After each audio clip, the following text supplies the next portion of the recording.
ഈശോയിൽ സ്നേഹമുള്ളവരെ, കരുണയുടെ ജപമാല ചൊല്ലി പ്രാർത്ഥിക്കുന്നവരാണ് നമ്മളെല്ലാവരും.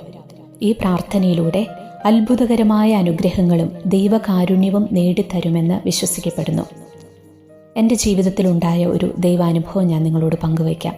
എൻ്റെ സഹോദരന് 35 വയസ്സായിട്ടും വിവാഹം നടക്കാതെ വിഷമിച്ച സമയത്ത് ഒത്തിരി പ്രാർത്ഥനകൾ ചൊല്ലിയിട്ടും ഫലം കാണാതിരുന്നപ്പോൾ എൻ്റെ അമ്മയ്ക്കത് വലിയ വേദനയായിരുന്നു.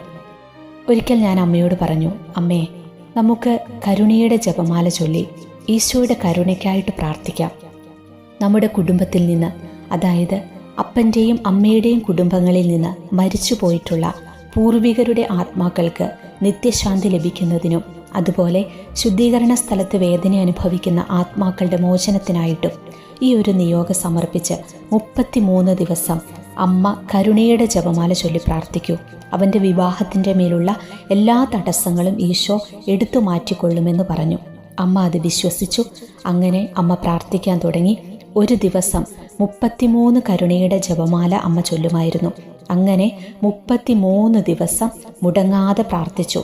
33 ദിവസം കൊണ്ട് 1089 കരുണക്കൊന്ത അമ്മ ചൊല്ലി പൂർത്തിയാക്കി. അതോടൊപ്പം പറ്റുന്ന ദിവസങ്ങളിലൊക്കെ പള്ളിയിൽ പോയി വിശുദ്ധ ബലിയിൽ പങ്കുചേർന്ന് പ്രാർത്ഥിക്കുകയും ചെയ്തു.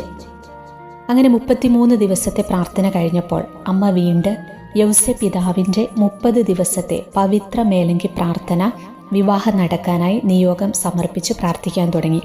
ഏതാണ്ട് 2 ആഴ്ച കഴിഞ്ഞപ്പോഴേക്കും അവനൊരു വിവാഹാലോചന വരികയും ആ വിവാഹം നടക്കുകയും ചെയ്തു.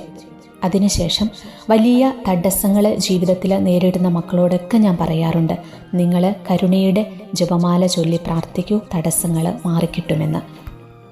ഏറ്റവും അവസാനമായിട്ട് എൻ്റെ ജീവിതത്തിൽ ഉണ്ടായൊരു സംഭവം കൂടി ഞാൻ പറയാം. ജീവിതത്തിൽ ഒരു സാമ്പത്തിക പ്രതിസന്ധി നേരിട്ട ഒരു സമയത്ത് ഞാൻ ഇതുപോലെ കരുണയുടെ ജപമാല ചൊല്ലി 33 ദിവസം നിയോഗം സമർപ്പിച്ച് പ്രാർത്ഥിച്ചപ്പോൾ അത്ഭുതകരമായിട്ട് ഈശോ ആ മേഖലകളുടെ മേൽ ഇടപെടുകയും ആ പ്രതിസന്ധിയെ തരണം ചെയ്യുവാൻ ഒരു മാർഗം കാണിച്ചു തരികയും ചെയ്തു. നമ്മളൊക്കെ ഇതുപോലെ ഒരുപാട് പ്രാർത്ഥിച്ചിട്ടും ചില സമയങ്ങളിലൊക്കെ ജീവിതത്തിലെ ചില പരാജയങ്ങൾ നേരിടാറുണ്ട്. ഒരിക്കൽ ഒരമ്മ പറഞ്ഞു, ആ അമ്മ തൻ്റെ മകൾക്ക് വിവാഹം നടക്കാൻ, യൗസപിതാവിനെ പോലുള്ള ഒരു മകനെ ലഭിക്കാൻ ഒരുപാട് പ്രാർത്ഥിക്കുകയും വിശുദ്ധ യൗസപിതാവിൻ്റെ പള്ളിയിൽ പോയി നേർച്ചയിട്ട് നൊവേന കൂടി മാധ്യസ്ഥ യാചിച്ച് പ്രാർത്ഥിക്കുമായിരുന്നു എന്ന്. അതിൻ്റെ ഫലമായിട്ട് നല്ലൊരു മകനെ അവർക്ക് ലഭിച്ചു. പക്ഷേ വിവാഹം കഴിഞ്ഞ് ഏതാനും വർഷങ്ങൾ കഴിഞ്ഞപ്പോൾ അവർക്ക് മുന്നോട്ടൊരുമിച്ച് ജീവിക്കാൻ പറ്റാത്ത ഒരു സിറ്റുവേഷൻ എത്തിയപ്പോൾ അവർ വേർപിരിയുകയും അത് ആ അമ്മയ്ക്ക് ഒരുപാട് വേദനയായി മാറുകയും ചെയ്തു. ഇത്രയും പ്രാർത്ഥിച്ച് ദൈവത്തോട് ആലോചന ചോദിച്ച് തിരഞ്ഞെടുത്ത ഒരു ജീവിതം എങ്ങനെ പരാജയപ്പെട്ടു പോയി? പലരും ഇത്തരത്തിൽ ചിന്തിക്കാറുണ്ട്. ഞാൻ അതിന് കണ്ടെത്തിയ ഒരു ഉത്തരം ഇങ്ങനെയാണ്. നമ്മൾ ഒത്തിരി പ്രാർത്ഥിച്ച് ദൈവത്തോട് ആലോചന ചോദിച്ച് ജീവിതത്തിലൊരു തീരുമാനമെടുത്തിട്ട് പാതി വഴിയിൽ പരാജയം സംഭവിക്കുമ്പോൾ അതിൻ്റെ പൂർണ്ണ ഉത്തരവാദിത്തം ദൈവത്തിനാണ്. നമ്മൾ പ്രാർത്ഥിക്കാതിരുന്നിട്ടില്ല. ദൈവത്തോട് 1000 വട്ടം നമ്മൾ ചോദിച്ച് ബൈബിള് വായിച്ച് ഒക്കെ എടുത്ത ഒരു തീരുമാനമായിരിക്കാം. പക്ഷേ അവിടെ ഒരു പരാജയം സംഭവിക്കുമ്പോൾ നിങ്ങൾ അതിനെ ഓർത്ത് ഒരുപാട് ആകുലപ്പെടേണ്ട കാര്യമില്ല. ദൈവത്തിന് ഒരിക്കലും തെറ്റുപറ്റില്ല എന്ന് വിശ്വസിക്കുന്ന ഒരാളാണ് ഞാൻ.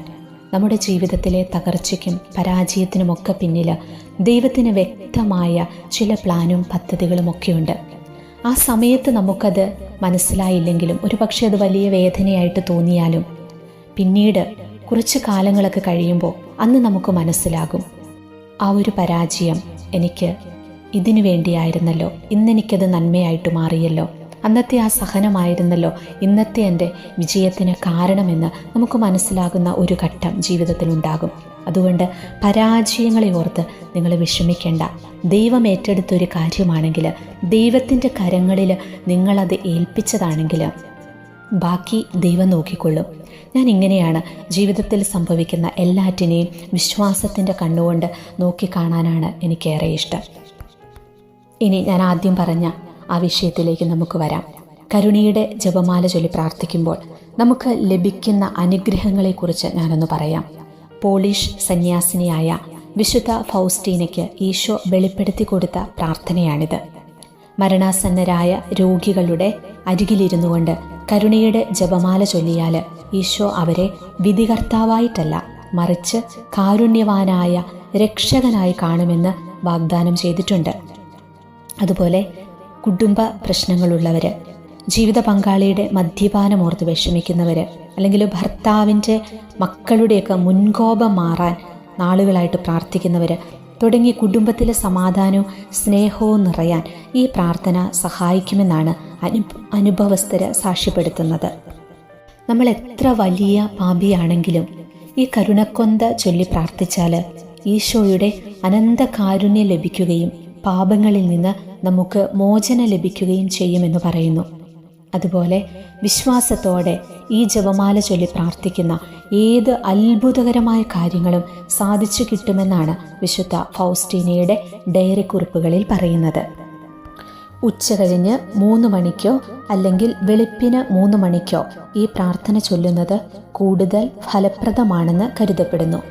3 മണി പ്രാർത്ഥനയെക്കുറിച്ച് വിശുദ്ധ ഫൗസ്റ്റീനയോട് ഈശോ പറഞ്ഞ വചനങ്ങൾ ഇങ്ങനെയാണ്: 3 മണിക്ക് പ്രത്യേകിച്ച് പാപികൾക്കായി എൻ്റെ കരുണയിൽ അഭയം തേടുക.